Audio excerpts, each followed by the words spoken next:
Canva Pro offers premium features that enhance design capabilities, but did you know you can access it for free through legitimate methods? One of the easiest ways is by signing up for Canva's 30-day free trial.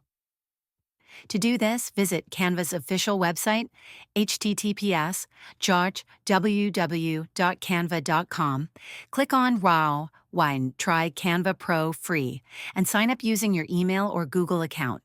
You will need to enter payment details, but you won't be charged if you cancel before the trial ends.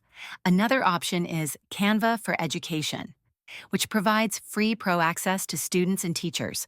Simply visit Canva for Education, https://www.canva.com/education, sign up with your school email, and submit verification details. Once approved, you can enjoy all pro features for free. Additionally, Canva for Nonprofits offers free access to eligible nonprofit organizations.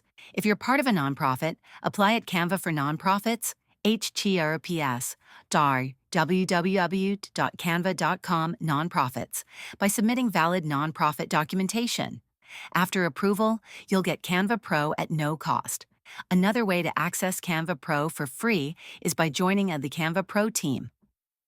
If you know someone who has Canva Pro, ask them to invite you to their team, allowing you to use premium features without paying. Lastly, keep an eye on Paitik Frey, Canva's official social media pages, BAS for special promotions that occasionally offer free access to Canva Pro. These are the 100% legal methods. To get Canva Pro for free, avoid using illegal tricks or unauthorized tools, as they may violate Canva's policies and lead to account suspension. Try one of these methods today and start creating stunning designs with Canva Pro.